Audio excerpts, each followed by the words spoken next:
Hello दोस्तों, फिर से हाजिर हूँ एक और इम्पोर्टेंट वीडियो के साथ। आज की इस वीडियो में हम 12th फिजिक्स का एक बहुत ही महत्वपूर्ण प्रश्न तैयार करने वाले हैं। आज हम पढ़ने वाले हैं दीप्त तथा अदीप्त फ्रिंज की केंद्रीय फ्रिंज से दूरी का सूत्र, और फ्रिंज की चौड़ाई का सूत्र भी आता है। तो फ्रिंज की चौड़ाई का सूत्र इस साल हट चुका है यूपी बोर्ड से, यानी यूपी बोर्ड वाले बच्चों को फ्रिंज की चौड़ाई का व्यंजक का निर्धारण नहीं करना है। इन्हें केवल क्या पढ़ना है, केवल यानी जो दीप्त अदीप्त फ्रिंज की दूरी का सूत्र का निर्धारण करना पेपर में आएगा।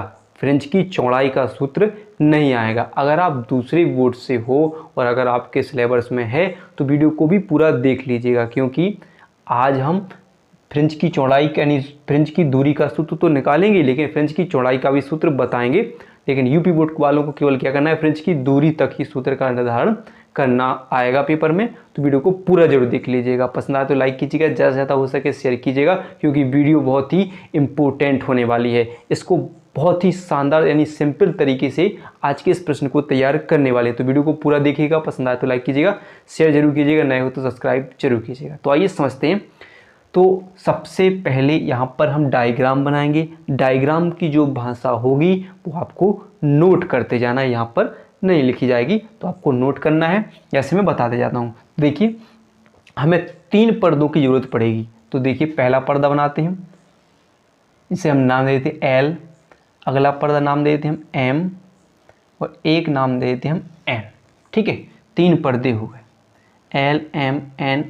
ठीक है, क्या हो गए, 3 पर्दे हो गए।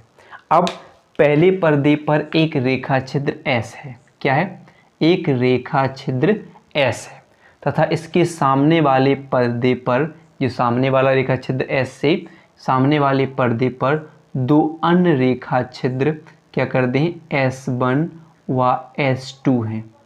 S1 व S2 हैं, जो एक दूसरे से D दूरी पर रखे हुए हैं। कितनी दूरी पर, D दूरी पर रखे हुए हैं।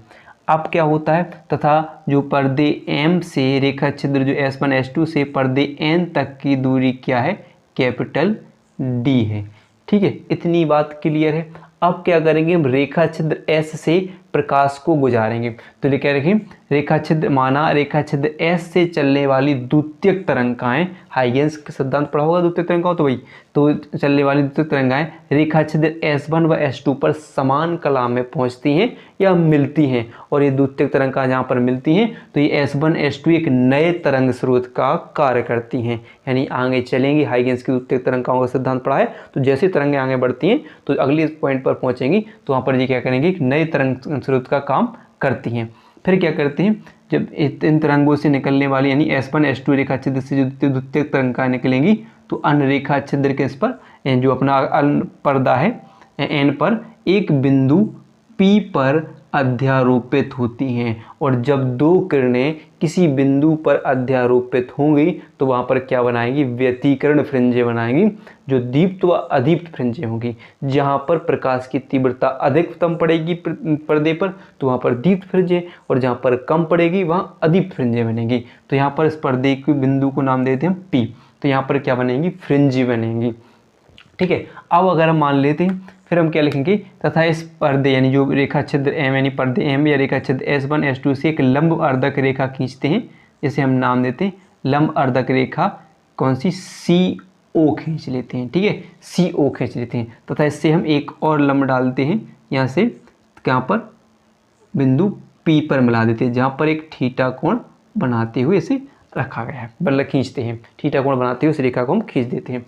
यहाँ पर अब देखिए, यहाँ से आप देखोगे तो S1 S2 क्या होगी, जो तरंगे हैं वे क्या होंगे, समान दूरी पर चलते हैं, समान दूरी तय करती हैं। तो यहाँ पर देखिए S1 ने S1 से P तक की दूरी तय करने के लिए तो इतनी चाल चली है। तो यहाँ पर S2 से P तक चलने के लिए सबसे ज़्यादा देखते हैं कितनी लंबी तरंग है, तो हम क्या करते हैं, इस पर एक क्या डालते हैं, लंब डालते हैं। तो आपको एक अच्छे तरीके से लिखेंगे।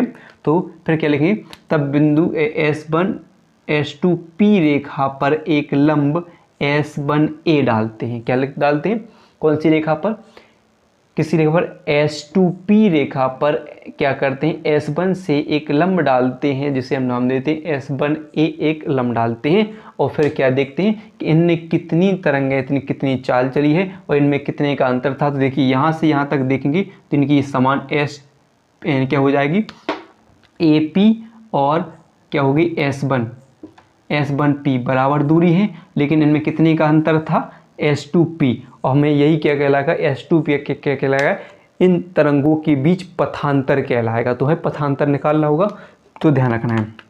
तो यहाँ पर देंगे एक बात और ध्यान रखना कि P से बिंदु O तक की दूरी को हम स्मॉल x मान लेते हैं, ठीक है, इतनी दूरी है। तो A बन जाएगा, अब जो सूत्र का यानी यहाँ पर सूत्र बनाना है वो इतना बन जाएगा, और यहाँ पर भी एक कोण नाम देते हैं थीटा कोण बनाते हैं, और जो कि लंब यहाँ पर है तो यहाँ पर हमने लंब डाला तो ये कितने अंश का, यहाँ पर 90 अंश का कोण बनाएगा, और यहाँ पर भी एक त्रिभुज दिख रहा है SP यानी CPO, तो यहाँ पर भी एक कितने अंश का 90 अंश का कोण बनता है। तो ये त्रिभुज ध्यान रखना है, इनकी जरूरत पड़ने वाली है हमें। तो इतनी बात आप जो लिखा है हमने उसी को लिख डालिएगा, ठीक है। अब हम इसका करते हैं निर्धारण। तो हमें पहले किसकी जरूरत पड़ती है, पथांतर की। पथांतर हम देख चुके हैं कि जब S1P रेखा है और जो AP रेखा है तो बराबर दूरी, लेकिन जब बराबर करने के लिए इसमें कितने का अंतर हुआ, हमने लंब डाला जब S2A का अंतर हुआ, तो ये क्या कहलाएगा, उस तरंगों के बीच पथांतर कहलाएगा। तो आइए देखते हैं। तो लिखेंगे S1P ऐसे लिख देंगे कि दोनों तरंगों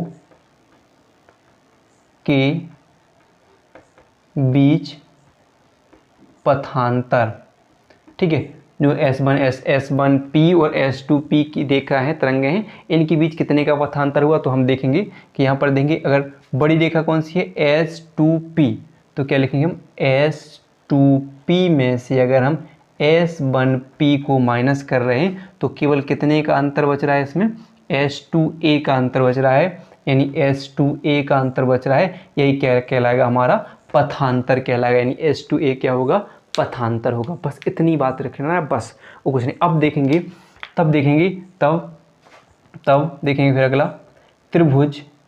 अब देखेंगे त्रिभुज कौन सा, S1S2A एक त्रिभुज दिख रहा है, दूसरा देखेंगे POC, दो त्रिभुज देखेंगे, तब लिखेंगे त्रिभुज S1S2 और क्या है A, तथा त्रिभुज कौन सी CPO मान लेते हैं, ठीक है, CPOC, ठीक है। और CPO कैसे, जैसे लिखते हैं समरूप है, देखिए कि ये भी क्या है, समान एक ही रेखा पर बन रहे हैं, तो लिखेंगे समरूप है, मान लेते हैं समरूप है, ठीक है।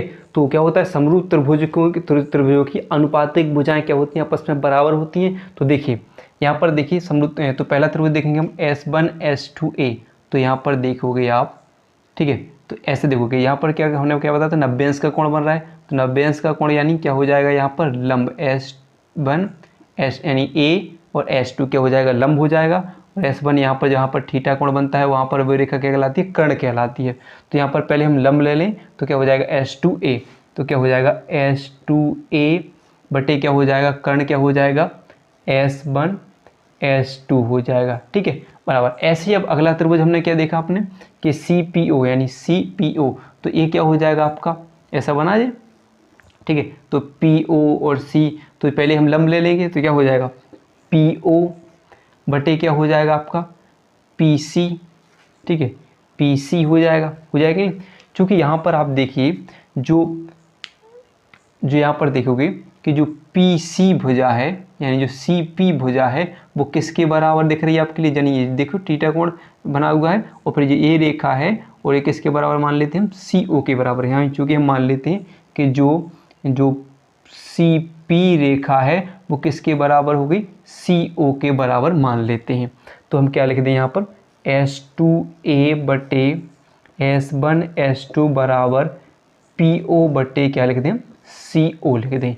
क्योंकि यहाँ पर हमने देखो दूरियां लिखी हुई हैं, तो यहाँ पर देखेंगे देखो कि PO की दूरी कितनी है x, ठीक है, तो PO की दूरी कितनी होगी x, CO की यानी CO की दूरी क्या है, कितनी है d, तो हम क्या लिख दें d। S1 हमारा S2A क्या है, हमारा पथांतर है, S1 S2 की दूरी यानी S1 से S2 की दूरी कितनी है d, तो d लिख दें। आप क्या कर दें, हम कैंची गुणा कर दें, तो हमारा क्या हो जाएगा H2A बराबर क्या कर दें H2A, डी के कैसे गुणा हो जाएगा, तो क्या हो जाएगा सीधा x इंटू डी बटे क्या करेगा, दोबारा वही d नीचे आ जाएगा, नहीं आ जाएगा। कैसे हम कर देंगे कि H2A में d का गुणा हो जाएगा और यहाँ पर x d का गुणा हो जाएगा, d दोबारा वही H2A बटे x d बटे d दोबारा फिर नीचे आ जाएगा, तो ये हो जाएगा। तो हम इसके लिए हमने यहाँ पर ऐसा लिख दिया, तो यही क्या हो, ये क्या हो जाएगा, यानी पथांतर हो जाएगा, यानी x d बटे स्मॉल d बटे कैपिटल D हो जाएगा, क्या हमारा पथांतर हो जाएगा, ये पथांतर निकल कर आ जाएगा। अब हम देख लेते हैं, अब हमें ज़रूरी किसकी है, तो फिर देखते हैं दीप्त फ्रिंज की दूरी। सबसे पहले किसके लिए देखते हैं, तो दीप्त फ्रिंज के लिए देखते हैं। तो सबसे पहले हम देखेंगे किसके लिए, ठीक है, यहाँ पर देख लेते हैं दीप्त फ्रिंज के लिए। तो दीप्त फ्रिंज के लिए देखते हैं, तो दीप्त फ्रिंज क्या पढ़ा हमने कि जहाँ पर प्रकाश की तीव्रता अधिकतम पड़ेगी वहाँ पर क्या होगी, दीप्त फ्रिंज बनेगी। तब उसके लिए पथांतर क्या होगा, तो दीप्त फ्रिंजों के लिए पथांतर, तो इसके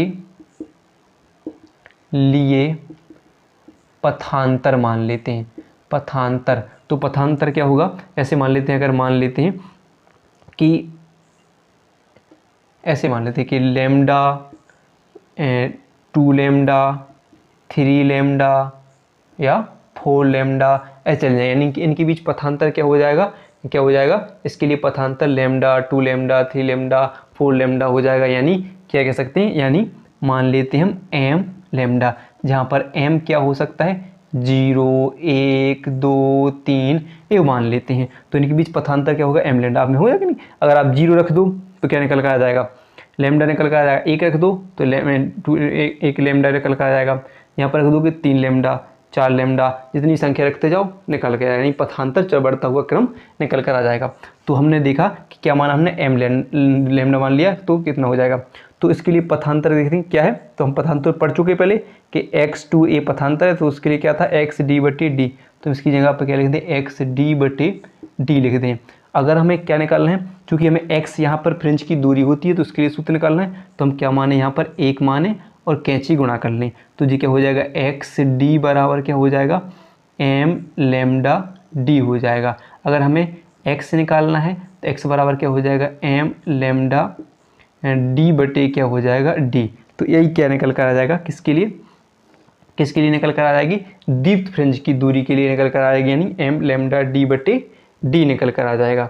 ठीक है, अब ऐसे ही अगर हम बात करें किसके लिए, अदीप्त फ्रिंज के लिए, तो क्या करें हम अदीप्त फ्रिंज के लिए, अदीप्त फ्रिंज के लिए, अदीप्त फ्रिंज के लिए क्या होगा, तो इसके लिए पथांतर बात करें, इसके लिए पथांतर क्या होगा, इसके लिए पथांतर होगा लैम्डा बटे 2 कितना हो जाएगा 3 लैम्डा बटे 2 और 5 लैम्डा बटे 2 होगा। क्यों होगा, अब एक बात ध्यान रखिए, जैसे यहाँ पर मैं समझाता हूँ जैसे ही, तो इसके लिए पथांतर अगर हम लिख देंगे कि m-1 बटे 2 क्या हो जाएगा लैम्डा, क्या हो जाएगा m-1 बटे 2 लैम्डा। आप कैसे, तो देखिए अगर आप एक मान लीजिए, जैसे अभी मैंने m का मान बताया था कि m का मान इसके लिए 1 2 3 होगा, 0 नहीं 3 से होगा, ठीक है 1 2 3 से होगा। तो अगर हम मान लीजिए यहाँ पर m की जगह हम 1 रखते हैं, 1 बटे 2 हो जाएगा। अब 2 का 1 में गुणा करें, 2 1 कम 2 और 1 जाएगा तो क्या बचेगा, यहाँ पर केवल 1 बचेगा, तो 1 कम 2 तो क्या बचेगा केवल, तो केवल क्या बचेगा लैम्डा बटे 2 बचेगा। यानी इसकी जगह आप अगर 2 रख के देख लो, तो 2 रख के लिए देखोगे तो कितना होगा 2 दूनी 4 और 4 में से 1 जाएगा, कितना बचेगा 3 बटे 2 और लैम्डा है तो लैम्डा, यानी 3 लैम्डा बटे 2, यानी 4 अगर आप रखना चाहो 3 रखना चाहो तो 3 रख के देख लो, 3 रखोगे तो 3 दूनी 6 और 1 जाएगा तो 5 बटे 2 लैम्डा आ जाएगा। तो इसके लिए जो पथांतर यानी उनका पथों का अंतर का कितने का क्रम चलता जाएगा, तो एक क्रम चलता जाएगा। तो इसके लिए तो हम देखेंगे, तब हमने लिखा पथांतर कितना पढ़ा हमने एक्स डी बटे डी पढ़ा हमने, तो एक्स डी बटे डी पढ़ा। तो अगर हम क्या करें, अब इसके लिए हम कैंची गुणा कर लें तो ये क्या हो जाएगा आपका, तो ये क्या होगा, ऐसा कर लीजिए 2 का 2 में गुणा कीजिए 2m हो जाएगा नहीं, -1 बटे क्या हो जाएगा 2 बचेगा। अगर इसको भिन्न कर लें और यहाँ पर क्या बचेगा लैम्डा बराबर एक्स डी हो जाएगा। तो अगर हम क्या करें, अब इसके लिए हम कैंची बटे डी है, अगर हम कैंची गुणा करें तब क्या निकल कर आ जाएगा, आपका निकल कर आ जाएगा x 2xd गुणा कर लें 2xd और यहाँ पर इसका हो जाएगा बराबर क्या हो जाएगा, यहाँ पर लिख देंगे 2m-1 और क्या हो जाएगा 2m-1 और क्या कर d लैम्डा हो जाएगा। नहीं तो हमें क्या चाहिए, x चाहिए, तो x बराबर क्या हो जाएगा, तो जो बाकी जो बचे हुए नीचे पहुँचा दें, तो 2m-1 d लैम्डा बटे क्या हो जाएगा, क्या हो जाएगा यहाँ पर 2d हो जाएगा, 2d हो जाएगा। एक इसके लिए दूरी निकल कर आ जाएगी जो आपकी अदीप्त फ्रिंज की दूरी निकल कर आ जाएगी। इतनी बात के लिए है, इतनी बात समझ में आई हो तो वीडियो को लाइक ज़रूर कीजिएगा। अब निकालना है फ्रिंज की चौड़ाई के लिए, तो चौड़ाई क्या होती है, यानी इनकी दीप्त दो क्रमागत दीप्त अदीप्त फ्रिंजों के बीच की दूरी क्या कहलाती है, उसकी चौड़ाई कहलाती है। तो वही चौड़ाई हो जाएगी। तो हमें क्या निकालना है कि चौड़ाई के लिए अगर हम मान लें तो दीप्त फ्रिंज के लिए निकाल लें हम चौड़ाई हो जाए, ठीक है। तो चौड़ाई के लिए क्या होगा, अगर हम एम बी फ्रिंज की बात करें तो एम बी फ्रिंज के लिए क्या हो जाएगा, एम बी फ्रिंज के लिए क्या होगा, तो एक्स एम हो जाएगा, एक्स एम हो जाएगा। और हम क्या करें एम प्लस 1b फ्रिंज की चौड़ाई के लिए निकाल लें तो क्या हो जाएगा एक्स एम प्लस 1 हो जाएगा। किसके लिए निकाल रहे हैं हम, दीप्त की बात कर रहे हैं अभी हमें, तो हम देखेंगे दीप्त के लिए निकाल रहे हैं। तो आप लिख सकते हो कि अगर हम क्या लिखें तो फिर इसी सूत्र को हम दो बार लिखेंगे। तो एक बार एक्स एम की जगह तो हम क्या लिखेंगे, तो हमें इनकी बीच चौड़ाई क्या हो जाएगी, आपकी चौड़ाई क्या हो जाएगी, तो चौड़ाई क्या हो जाएगी x m plus 1 minus x m हो जाएगी चौड़ाई। चौड़ाई के लिए किससे लिखते हैं हम, डब्ल्यू से लिखते हैं, डब्ल्यू से लिखेंगे। तो देखिए ठीक है, तो क्या हो जाएगा यहाँ पर हम मान रख दें, तो एक्स एम की जगह क्या लिखें हम, यहाँ पर एम की, यहाँ पर हमें क्या लिखना है, तो एम की जगह क्या लिखना है, एम प्लस 1 लिखना है। तो हम क्या लिखेंगे एम प्लस 1 और क्या हो जाएगा आपका डी लैम्डा मान लेते हैं बटे डी माइनस क्या हो जाएगा, एक्स एम की जगह क्या हो जाएगा आपका, क्या हो जाएगा m lambda m D lambda मान लेते हैं, डी लैम्डा बटे डी हो जाएगा। इतना हो जाएगा, क्लियर है। तो देखिए अब अगर थोड़ा सा हम यहाँ पर थोड़ा कर दें तो अब क्या करना है कि यहाँ पर अगर आप क्या गुणा कर लो, आपका m का किस में गुणा करोगे, m डी लैम्डा में, डी लैम्डा का चाहे m में गुणा कर लो तो क्या हो जाएगा m एंड डी लैम्डा बटे डी हो जाएगा, प्लस एक बार और करोगे तो डी लैम्डा बटे डी हो जाएगा, माइनस क्या बचा आपका m डी लैम्डा बटे डी। तो देखिए जे माइनस का है ए प्लस का है कट जाएगा, तो W बराबर क्या निकल कर आ जाएगा, डी लैम्डा बटे डी। तो ये हो जाएगी दीप्त फ्रिंज की चौड़ाई के लिए व्यंजक, ये चौड़ाई का व्यंजक निकल कर आ जाएगा। क्लियर है, तो ये चौड़ाई के लिए व्यंजक निकल कर आ जाएगा। आप निकालना चाहो तो वीडियो पसंद आई हो तो वीडियो को लाइक और चैनल को सब्सक्राइब करना ना भूलिएगा।